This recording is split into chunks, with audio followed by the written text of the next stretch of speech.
So, Franck, let's start with a shift that we have obviously all noticed. A few years ago, there was hardly any live sport left on RTL.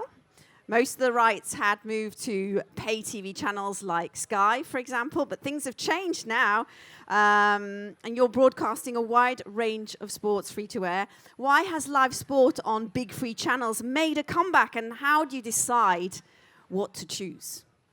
I do not know if we call it a comeback. I'm happy to say that sports plays a real vital role in the strategy of RTL, but both for the free-to-air channels and our fast-growing streaming service RTL Plus. That's right. So it is sports is, and that's the reason why it is so vital for us. Is sports is one of the few content genres which continues to bring large, diverse audiences together in real time. Mm-hmm. So, and this is why sports is so important for our strategic pillars, both to protect the linear free-to-air model and to build up the new streaming model. So in both worlds, it's really important strategic-wise, and on linear free-to-air, we bring these mass audiences, these big, large audiences together with Formula One, with football. Football in Germany is still huge. Number one, national team matches, European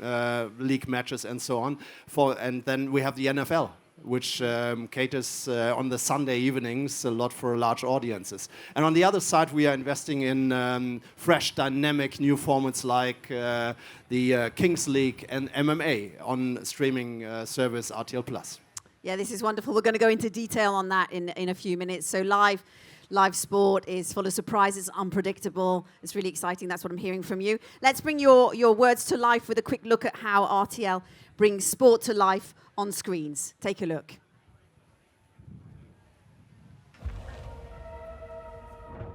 Another yard. Another hit. One more. And another.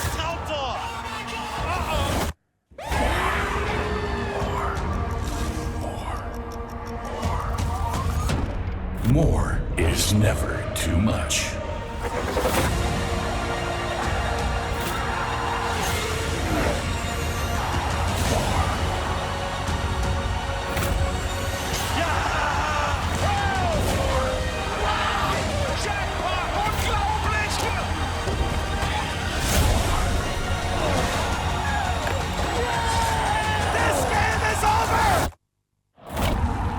Great live sport on RTL, Nitro, and RTL Plus.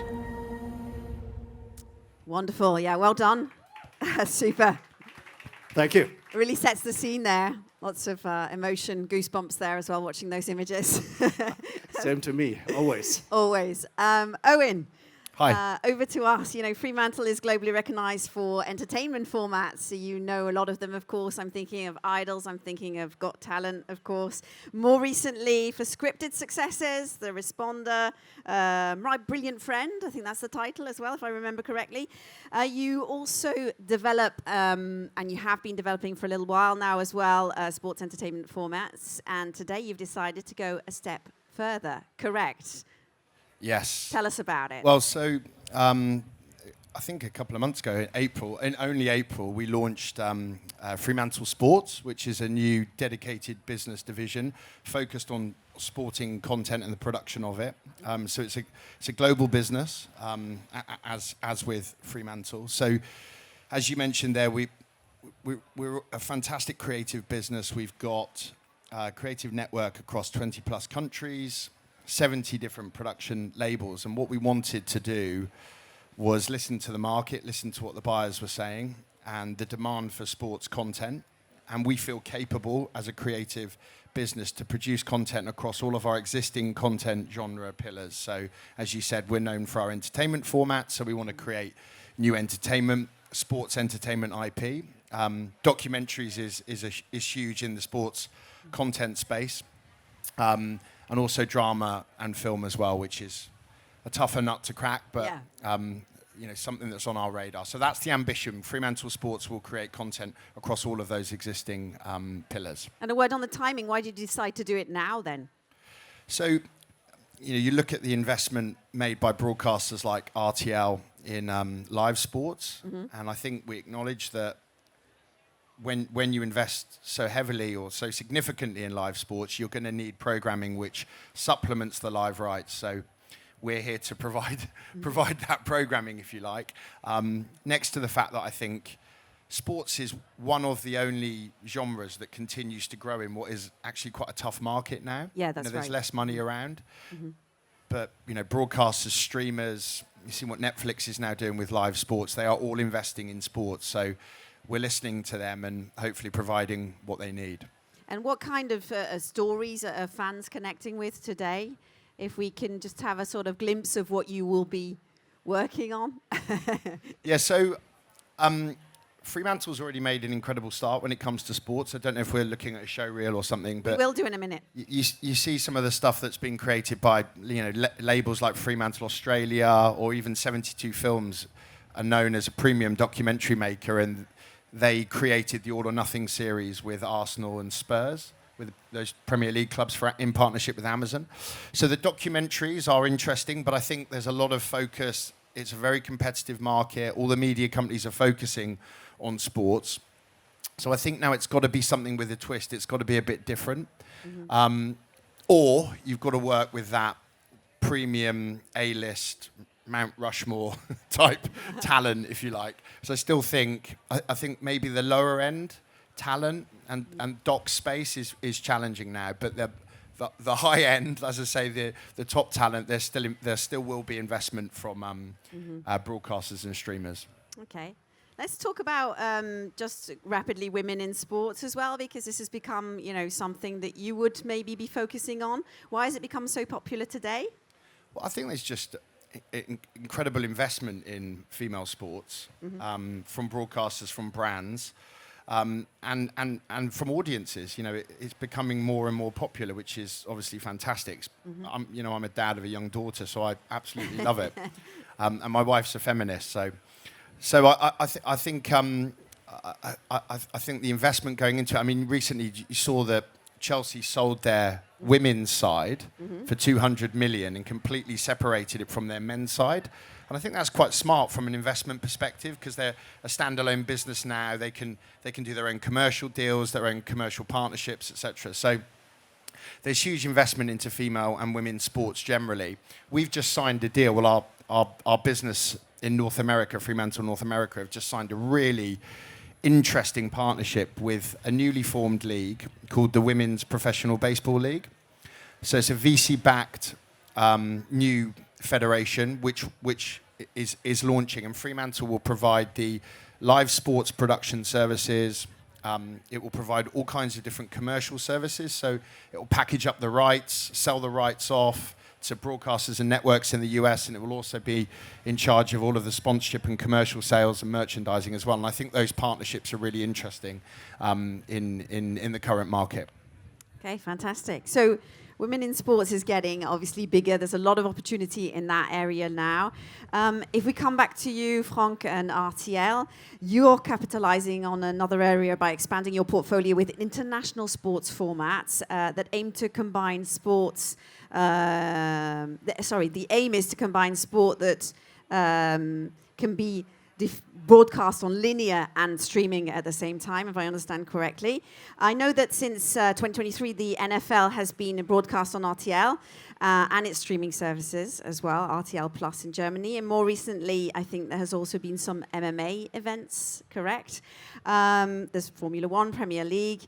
How do you ensure that these non-native sports resonate with German audiences? I think is that question that we're wanting to ask you today. And what is your strategy behind these sports rights? Yeah, first of all, the strategy is we have two strategy pillars, main pillars. One is to protect the linear free-to-air system, and this is still where the big revenues come from. to boost the streaming platform. The growth of the streaming platform, which is still an investment, a big investment. We are looking for both for sports which ideally work in both worlds, which mainly the big sports like football do. So even if we are showing football on free-to-air, in the simulcast feed on our streaming service RTL Plus, we see enormous growth because the younger audiences do not differentiate between the device they are on. So they are looking free-to-air, our channels on free-to-air on the streaming service RTL Plus. So on the other side, why do we decide to enter into a partnership with NFL? NFL is a good example for sports where we see massive potential to grow in Germany. We have, due to surveys, we found out that we have 19 million, roughly 19 million people in Germany interested in NFL. This has something to do with the sports, very physical. This has something to do with young people interested in the American way of life, in the big stadiums, in these big events, and in these personalities. And NFL works both on a Sunday evening on linear free-to-air channel RTL and on RTL Plus. The focus on RTL Plus is a little bit more on younger male audiences, because this is something we identified as one of the big growth potentials for RTL Plus as a streaming service. But this is more, and MMA is a little bit more just pay TV, and NFL is both. So, and it is, we are focusing on RTL Plus on a little bit more, special target groups. And this is, but both pillars, both strategic pillars are very important for us. Okay. Can we say, I mean, from what I understand, and this is just an observation, so correct me if I'm wrong, but I feel like you are pioneers in a way. You know, you're the only European broadcaster with a presence in the NFL stadiums. You are paving the way for the league's internationalization here. So this is, your difference in a way. Can we say that? Yes, the NFL partnership is for us really, really important. And what we saw is our competitor built up the interest for NFL to a certain level, but then it got stuck. And there is a huge potential, as I said, due to surveys. And that what we did is we built a whole ecosystem around the NFL. We are presenting NFL on radio. We invented an NFL radio. We have it on our children's channels. We have the biggest children's network in Germany. And we have NFL on the children's channels. We have NFL on our podcasts. We have NFL on our daily news and magazines. And at the end, what was, and this is the answer to your question, which was enormously important, or is enormously important, to bring the feeling of the event to our viewers. So to localize a global event, a global big event like the NFL. So, and this is the reason why we are in the stadiums, why we go there, why we bring this sports to Germany, being there with our experts. Okay, this is really great. We talked about screens, so let's shift to how we watch. Today, viewers want more than just the main event that we're observing more and more. They want extras, they want access. Owain, what's your vision to tackle this extended digital experience? Yeah, actually, Frank made a good point earlier about reaching different audiences via these different products and platforms. And in the Philippines, Philippines Got Talent, they broadcast it, and then they windowed and broadcast it directly, the full feature, on YouTube, and reached a completely different audience. So it's acknowledging that different audiences want to interact with content on different platforms. And I think as a producer and a broadcaster, I think we've got almost a responsibility to just make it accessible and then let the audience decide how they want to view it and how they want to consume it. I think that's the important thing. Okay, and from your side, how do you turn this desire for access into a real viewer engagement across RTL? Yeah. What we all see is that no viewer, no fan is willing to sit there and watch something without interacting. So what we are doing is, for example, with the NFL, we are doing watch parties. We are inviting the fans into our studios, doing. Watching with them together the draft in April, for example, which was very successful. We have YouTube formats. Our social media department is growing and growing because it's more and more important that we have the personalities of the sports, because it's getting more personalized, because fans follow personalities and not more the teams. Okay. And we bring them with social media activations and so on. So we are doing a lot to integrate the fans into the event. Mm-hmm. Brands are obviously a big part of this ecosystem as well, of the extended experience. Owain, are you seeing more brands getting involved in storytelling, for example? Yeah, very much so. So I was talking to Roberta, who runs Fremantle Branded Entertainment, which is a division within Fremantle, focused on developing formats with and for brands. And we were speaking earlier, and we see it now where money is scarce now. You know, there's not the same money to buy a program. So if a brand can come in, deficit finance and fund, then it's a much stronger chance of getting commission. So the division that Roberta runs is probably more important now than ever. You know, again, the reason we can do a branded entertainment division is because we have the creative expertise within Fremantle. So working with the agents and the brands directly is really important part of that area of business for us. Have you got any examples of things that maybe stand out to you or that you guys have done that you'd like to share with everybody? Yes, well, so at the moment, global projects we're focused on and working with the upcoming Olympics, World Cup, and they're our focus, working with the major and the big institutions and the big brands as well. If you had to, both of you, name, or define the next era of sport on screen, if we sort of look ahead, what would your predictions be? Let's call it your screenshot for 2026 kind of thing. From my personal perspective, the new era of sports, which has already begun, to my feeling, will be ultra personalized, driven by data, enabled by tech, by AI, and this will be a fusion of tech-enabled personalization and interactivity of the fans, and the AI already enables us to produce customized streams and instant highlights, and this will be something ultra personalized, dedicated to this one fan. So and everybody gets something which caters to his personal taste. Ultra personalization, then, correct. Owain, from your side, what's your prediction? Yeah, I definitely agree that technology will improve the consumer experience and be really important. But obviously, as Fremantle, you know, we're big when it comes to entertainment. So I'd love to think about merging entertainment with sports, and creating a big new sports entertainment format would be really exciting for us. I also think it's important you keep an eye on the sports that are emerging and growing. Yeah. You know, similar to what we're doing with the Women's Professional Baseball League, but what's the next one? So is there a way you can take a sport that's just about to explode and you can partner with it, have a deep partnership with it, and you can really take it to the next level?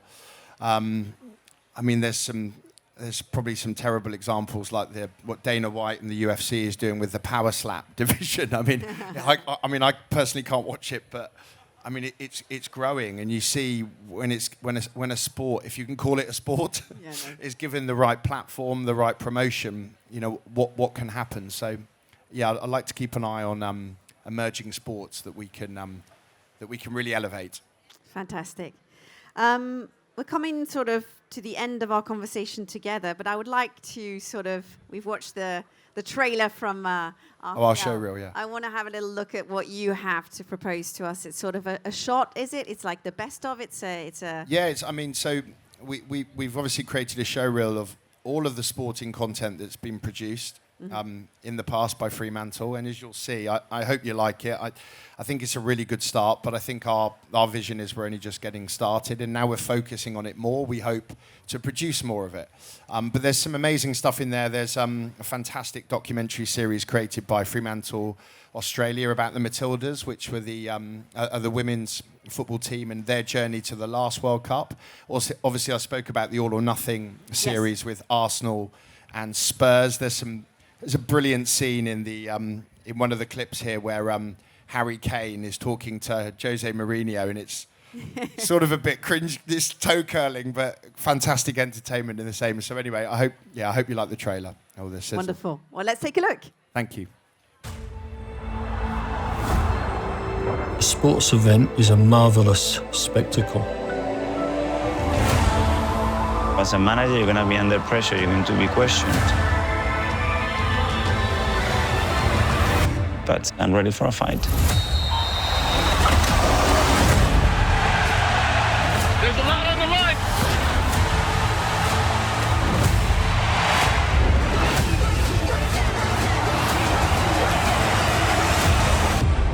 Sports is a way to connect. It's a way to give people opportunity. We've all been told no. We've all been told it's a men's game. Long may our success continue. Every year, this keeps getting bigger and bigger. We're here to kick ass and win. It doesn't matter where you're from, we can be great. I can tell my story in my own words. Success can change people. But for her, it's the same attitude towards everyone. It's going to outlive all of us. By being with me, I can help you to explode. Oh, it's the red. Fucking hell, that touching hell. I speak from my heart, the way I see things, the way I feel. I'm proud of who I'm becoming. This is a life-changing moment for everyone involved. This is massive.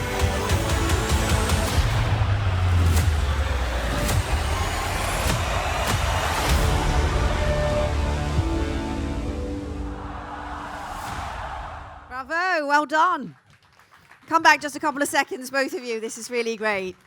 I mean, Owain, last quick question for you, because you are taking on this new role and it's quite an exciting moment for you and for Fremantle. Yeah. What is coming up next? Is there anything in the pipeline that you're really excited about, or something that you personally are working on, you're thinking, okay, so I'm moving forward? I'm not sure I can say. You're not allowed to say if it's not being commissioned, I think I'd get in trouble. But no, obviously we've launched Fremantle Sports, but in addition to that, we've now got an internal team, like the Fremantle Sports team, which is what we've hand-selected and hand-picked, if you like, for the best creatives, people that have produced sports content in the past and have the ambition to produce more. So, the fact that we're really doubling down and focusing on it, we're open for business and we want to do more sports content. I'm sure we'll be successful in the future. And hopefully next year, there'll be a different sizzle, and you'll be able to see all the different projects that we've created since. So. We'll have you back every year. Oh, no that's problem. very kind. I don't know if I'll get the invite back. I think you will. You think you get an invite back? Yeah. Oliver's nodding his head. So yeah, great. Frank, the last word for you then. What are you most excited about? What's coming up for you? Any sort of new projects you want to share with anybody? Anything exciting? Yeah, very exciting. We just bought 2 big packages of German Bundesliga and second Bundesliga, which is for Germany a premium package, and we are starting that project in August then. So this project is already running, but we start then getting on air in August. Going out on air in August, so great. Well, wonderful. Thanks for this super conversation. Thank you. Thanks both of you. Thank you. Give them a round of applause, guys.